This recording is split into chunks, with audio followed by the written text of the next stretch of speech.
What's up everyone and welcome to another Warframe video. I apologise for how long it's taken to get another video out. I've had a load of PC trouble, power supply blew up, it took out a bunch of parts, it's not been much fun.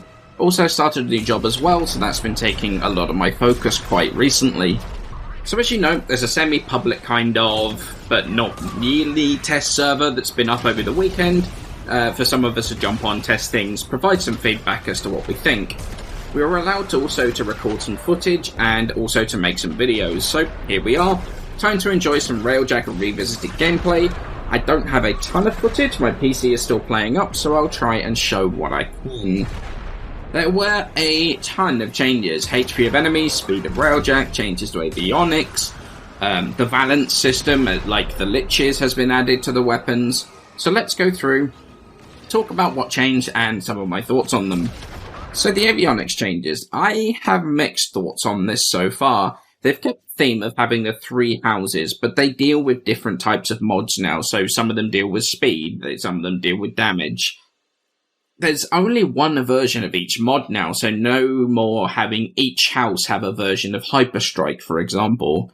So for simplicity's sake, that's not a terrible thing in my opinion. However, there's one massive flaw in this system, and it actually makes an existing problem worse, and that is avionic capacity. Nothing was done here to try and address the problems we already have on the live server with avionics capacity, and not being able to fit even close to a full build. Most often I have about 5 empty slots right now, but the thing about live is, I can drop to a slightly easier to fit version. For example, take Zecti Predator. I could drop to a Vidar for slightly easier, for easier capacity. It's a slightly lower drain. That's not a thing anymore. The only way around it is by having multiple different versions of the mod with various different ranks. But that kind of defeats the entire object of making the system simpler. It removes a level of thought that you had to put into a build. What can I change to a different house to have an easier time fitting what I think is a more beneficial mod to get a full effect out of? So while I do think that simplifying the system isn't necessarily a bad thing, the lack of addressing capacity means that the change just makes things worse when it comes to avionics. Talking of avionics, there were a load of changes to the offensive abilities too. Void Roll got a reduction in duration and an increase in the sort of magnetization of it. Honestly, it doesn't feel terrible. Duration's a little low for its cost, I would say. I'd probably like to see it go back up from 12 seconds to something like 16, but it is definitely still usable. Munitions Vortex got changed to the point of it being completely dead. The Vortex is attached to the front of your ship, which means you cannot charge the Vortex with your own cannons anymore, and only head-on damage seems to charge the actual Vortex. If they're shooting you from behind, it won't charge it.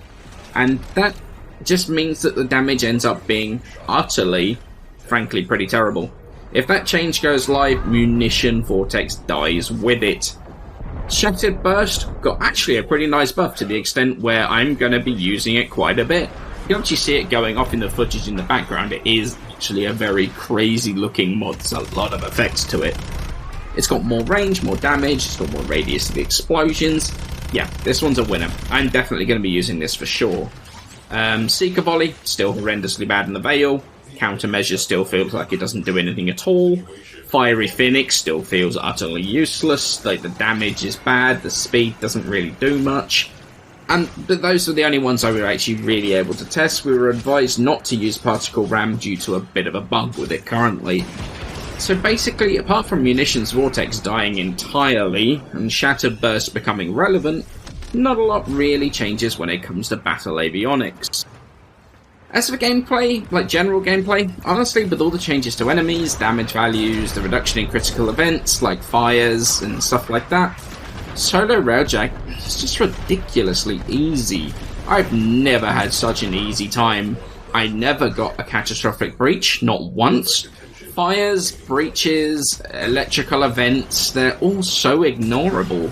You could just forget they existed and never care about them. Especially now you can only have one of each type at any one time. So you can have one fire, one electrical, one breach at once. But you only have to deal with one of each type at a time. All weapons now do feel pretty viable for the most part. Cryophons are still one-shotting, Apox are still shredding. The enemy time to kill has dropped pretty hard, and the missions are maybe about 10 minutes long now, even solo, for the entire mission, which is super quick. Quite frankly, I'd say, and this might be a bit of an unpopular opinion, it's far too easy. Let's not forget, Railjack does zero scaling for groups, so what I'm doing, almost brainlessly solo, is the difficulty it's going to be in a group as well, so you can imagine just how easy it's going to be in a 4-man group. Especially since those changes to the amount of fires and electrical hazards and stuff makes the engineer role completely useless and utterly pointless. Those of you that enjoy playing engineer, I'm sorry, but your role is kind of pointless now. You're going to spend your entire time doing absolutely nothing, pretty much. But what this does mean is there are more people to shoot stuff, which increases the mission speed in a mode that already just had the time to kill dropped way down. They made a change, like a bunch of changes to speed and maneuverability of the Railjack as well, as the boost amount. The Railjack does feel more maneuverable and a bit faster overall, however the boost strain I think is far too much right now.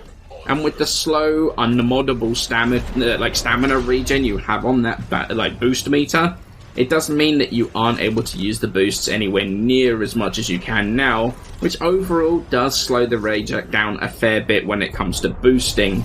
But in general, it does kind of feel alright. I didn't do a huge amount of testing with arc wings and arc guns and arc melee, but my Phaedra felt absolutely awful, if I'm honest.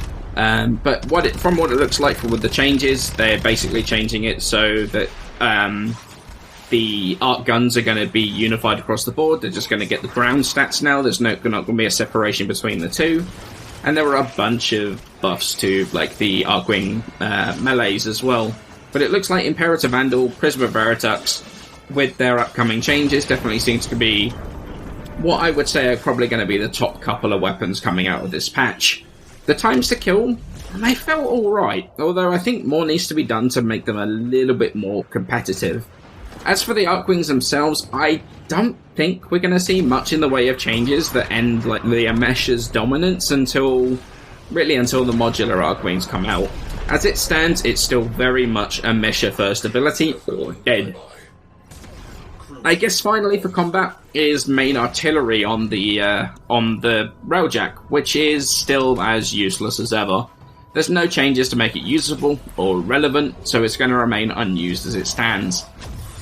I really hope that the main cannon gets a complete rework. I don't know how many people know of Space Battleship Yamato 2199, the anime, but I really wish the firing of the cannon was a bit more like the wave motion gun from that.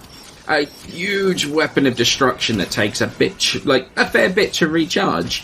Has a bunch of special effects on the ship, like it starts a couple of fires, a couple of electrical faults, blows out some of the lighting, something like that. Something epic that comes along with firing a weapon of immense power like that. But anything in its path just gets vaporized. Warframe as a game is amazing. It's over the top, and I don't think Railjack embraces that hard enough.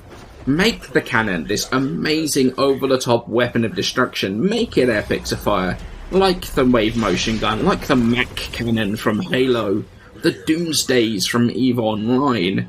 Embrace the epic. Make it unashamedly Warframe. As it stands though, the cannon will remain silent in the Veil, because even modded, it's completely and utterly useless. Amusingly actually, it got made quite a bit worse. It's actually a new cruise ship that comes with a shield. You have to destroy 3 shield generators on the ship to knock that shield out. If you are shooting the shield directly, you don't do any damage whatsoever. It's very hard to hit those shield generators with a cryophon, and pretty much impossible with the main cannon, so this actually makes the cannon slightly worse than what it was before. And it also reinforces the fact that the Seeker rockets, or the Seeker missile, is by far in the way the best armament to use. The Malata is still dumbfire, so it's almost impossible to hit with anything. and Galbark is still just too short range to do anything, because you may as well just shoot him with guns at that stage. So Seeker Missile, still by far the best munition there. And finally we come to Valence Transfer. Unfortunately I wasn't really able to try this myself. However, I do know that it requires both weapons to be built before you can do the transfer. Unfortunately, to me, this feels like a hugely unnecessary grind to build the other weapon, rather than having it cost a bunch of Dirac and using that as a proper Dirac sink. I do understand that the building is to try and make it longer to get to a max rank weapon. However, while that does work with Zekti, because they drop like candy and it would be quick to max that out, that philosophy falls down immensely, super hard, when it comes to the much lower drop rate weapons that come from mission completion, where you have to hope you get a drop, you have to hope it's better, and then you have to grind to build it, then you have to do the transfer. It's way too much of a sink, to be honest. Maybe if the Zekti ones were like entry-level weapons on each planet, with the other two houses, the ones that drop from mission rewards, being straight upgrades, it wouldn't matter if you maxed out the Zekti ones quickly, because the other houses would end up better, but they take more time to get, rather than literally everything needing that additional grind of building each weapon. Now, do I think with all these changes Railjack will be in a better place than it is now?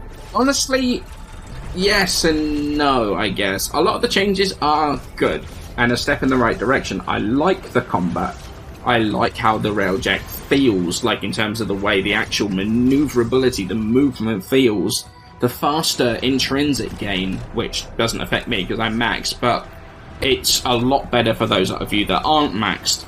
And I like a bit of the reduced difficulty, but I feel that the difficulty reduction is too overboard, and maybe that's because I have a fairly maxed out Railjack for what I'm doing, but if this is solo, if solo is this stupidly easy and this doesn't scale for groups, you can only imagine how easy everything is going to be now. Not to mention that core issues like Arcwing survivability, capacity issues on reactors, and the main gun of the Railjack are still things that really need to get a bit of a look at.